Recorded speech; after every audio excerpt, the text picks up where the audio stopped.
السلام علیکم. دا کوم د دوو ټیبل په منځ کې ریلیشن شپ وي کنه، نو هغه کمانډ دی مونږ هغه کوو ان شاء الله. نو په هغې کې اوس زموږ سره دا دوه ټیبل دي کنه، کوم لکه خاص چې مونږ ډاټا لیکلي خو هغې له مونږ هم ها ټیبل جوړ کړی کنه. نو هغې له به مونږ اول څه کوو، پیوټ ټیبل به وله جوړو. چې پیوټ ټیبل ول جوړ کړو نو د هغې نه پس به بیا په دې کې ریلیشن شپ کوو. زړ ته به راشئ او پیوټ ټیبل دی کنه.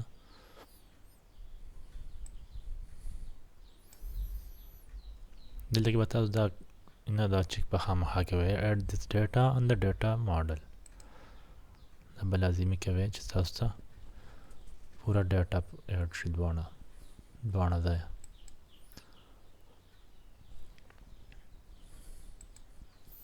دا زموږ سره پیوټ ټیبل جوړ شو. اوس دلته کې یو ټیبل موږ ته شو کېږي او دویم نه شو کېږي. که تاسو دویم ټیبل ځان ته شو کول غواړئ نو په دې ځای کې په اسانۍ سره نه دا آل چې کوم دی په دې باندې کلیک کړئ او رایټ کلیک کړئ شو ان اکټیو ټیب. چې کوم اکټیو ټیب دی په هغه کې به دا شو شي. دې ته ګورئ یو دویم دا راغی دلته.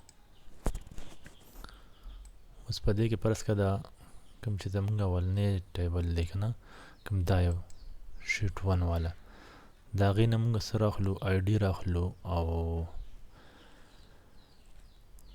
پراډکټ نیم به ترې راواخلو چې څه کم تاسو راغستل غواړئ که نه. د دې دواړو په منځ کې کوم بیا دغه دی به مونږ ته وایي چې یاره تاسو ریلیشن شپ جوړ کړئ.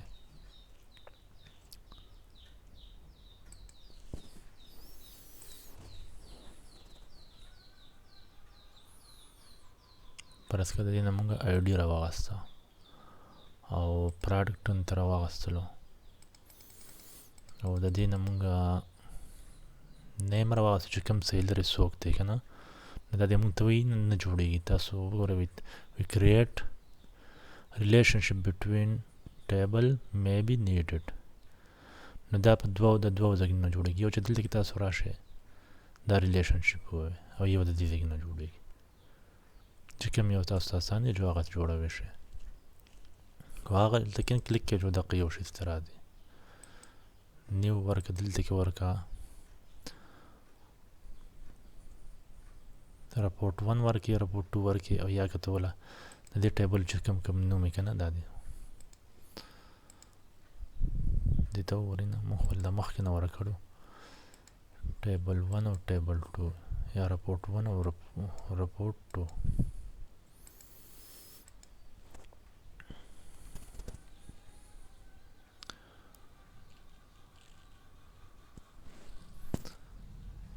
دا دی دا ریلیشنشپ که نه. دلته کې په نیو باندې کلیک کړئ، دلته کې زه ورکړم رپورټ 1 هغې ورکړئ آی ډي پکې ورکړئ دا به پکې نیکي که نه او رپورټ 2 دلته کې آی ډي ورکړئ چې د دې دواړو څه شي د یو بل سره ریلیشنشپ جوړ شي. اوکې نه ریلیټډ لوکپ ټول نه ټیبل 1 او ټیبل 2 د دې دواړو سره جوړ شو. رپورټ 1 او رپورټ 2 که نه د دې په منځ کې ریلیشنشپ جوړ شو.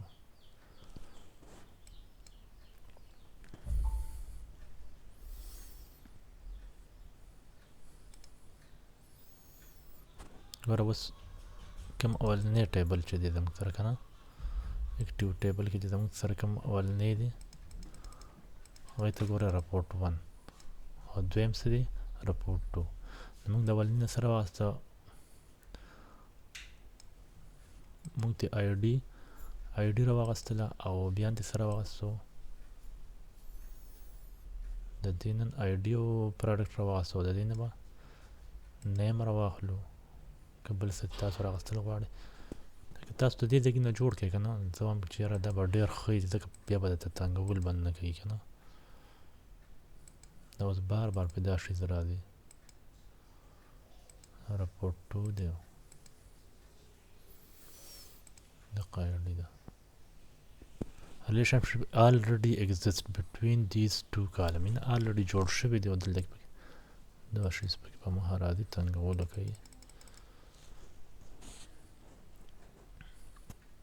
نیم دی او بیا پکې څه دی پراډکټ دی نه پراډکټ دا د شیټ 2 پروډکټ دی دلته کې به دا پروډکټ ختم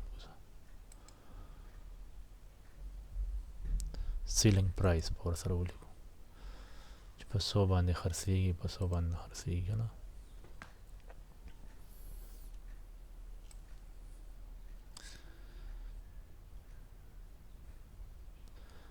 آی ډي رپورټ کوانټټي ورسره ورکوي ویل شي کوانټټي ورکوي نو تاسو وګورئ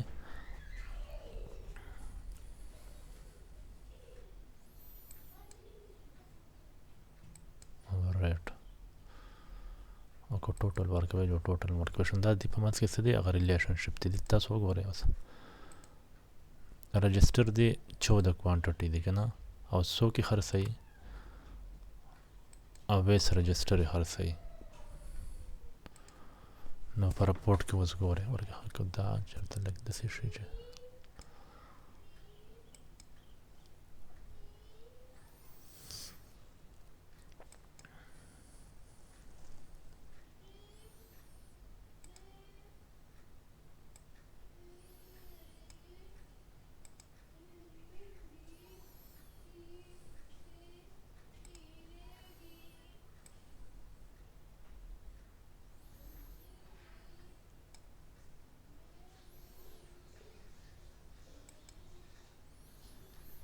اویس څه خرڅوي دې ته وګورئ اویس رجسټر یې خرڅوي نن نیم څه دی اویس دی که نه هغه رجسټر خرڅوي لکه دا پروډکټ مونږ ختم کړو د دې په ځای به مونږ ریټ ورکړو چې د هغې ریټ څه دی دا پروډکټ اویس رجسټر خرڅوي سیلینګ نه پرایس څه دی 210 ټوټل راځي او د یو ریټ څه دی که فرض کړه دا تاسو بیل بیل کوئ چې دا دې خوا راشي دا خوا لاړ شو نو دا کوی شي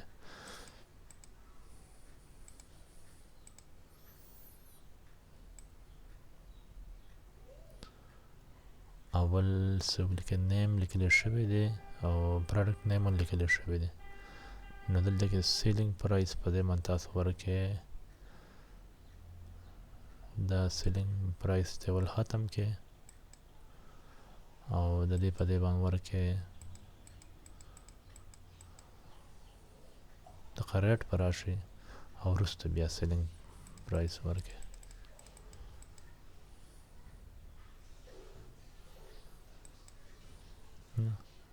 په دونه باندې خرڅ شو که نه کوانټټي څومره وه نو که کوانټټي ورسره ورکوئ نو کوانټټي نه ورکوئ 14 نه 28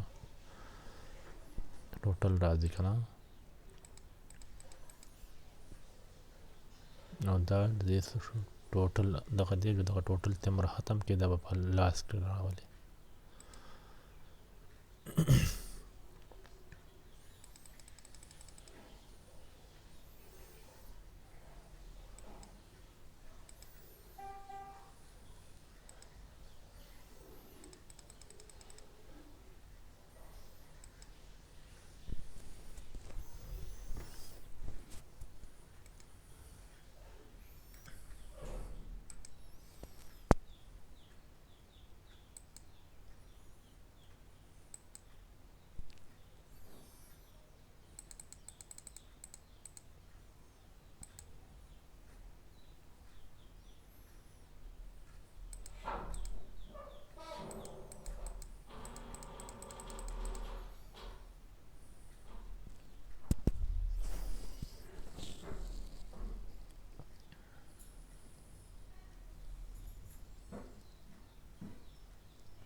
क्वांटिटी 14 14